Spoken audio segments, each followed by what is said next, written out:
10.8 gram glucose C6H12O6 को 240 ग्राम जल में विलय करने पर क्वथनांक में 0.13 सेल्सियस की वृद्धि होती है। जल के आणविक उन्नयन स्थिरांक की गणना कीजिए। तो यहाँ पास क्या करना है, आणविक उन्नयन स्थिरांक निकालना है। तो आपको क्या होना चाहिए, अब पता होना चाहिए आपको डेल्टा टी।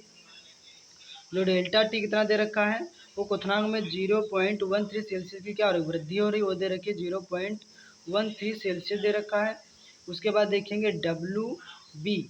जो डब्ल्यू बी है वो कितना दे रखा है, ये डब्ल्यू बी क्या होता है, ये आपका होता है विलय का द्रव्यमान। वो कितना दे रखा है, वो दे रखा है 10.8 ग्राम। कितने ग्राम दे रखा है, 10.8 ग्राम दे रखा है।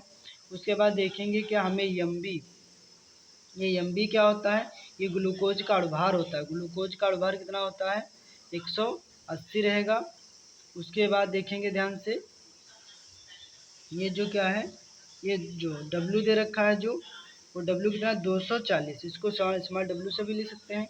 ये डब्ल्यू ए है, ये कितना दे रखा है 240 ग्राम जल में क्या विलय है। तो ये कितना है, ये जो है कैपिटल डब्ल्यू रहेगा 240 ग्राम।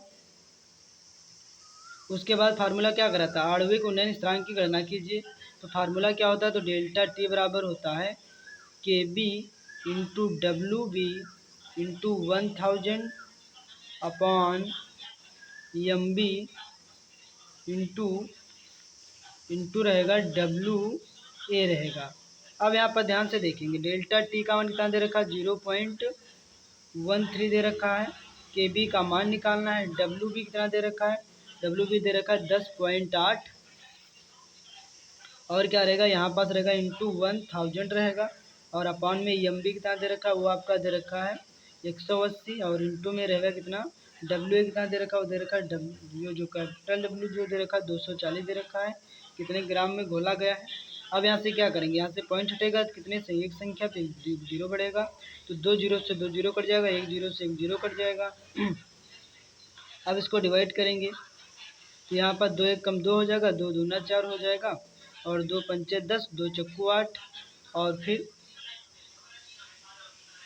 अब फिर से 2 से डिवाइड करेंगे, 2 छंग 12 हो जाएगा, 2 दूना 4, 2 सती 14, फिर 3 से करेंगे 3 9 27, और 3 छंग 18 हो जाएगा, फिर 3 तिया 9 हो जाएगा, और 3 दूना 6 हो जाएगा।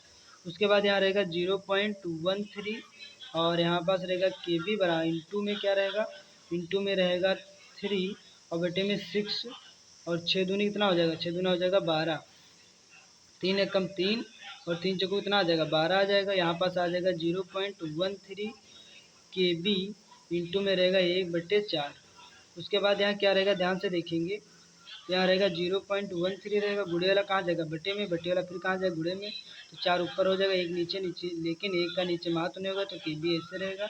4 तिया 12 के 2 रहेगा, हाथ चला 1, 4 एकम 4 1 5 हो जाएगा, फिर 0.52 आ जाएगा। तो के बी किस में आता है, सेल्सियस में, वो आपका आ जाएगा 0.52। ये किस में आएगा, सेल्सियस में। लेकिन आपको आंसर दिखा रहा होगा किस में, आपका जो आंसर दिखा रहा होगा केल्विन मोल इनवर्स में।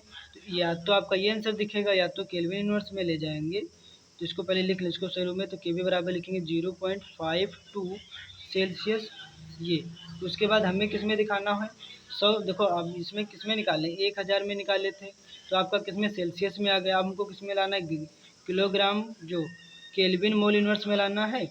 तो यहाँ पर क्या है, जो पॉइंट है ये संख्या के पीछे चला जाएगा, तो यहाँ हो जाएगा 5.2 इंटू ये किस में आ जाएगा, केल्विन मोल इनवर्स में आ जाएगा। कब आ जाएगा, जब 100 ग्राम में, किस में देखेंगे, जब देखेंगे 100 ग्राम में, तो हमारा किस में आ जाएगा, केल्विन इनवर्स में आ जाएगा।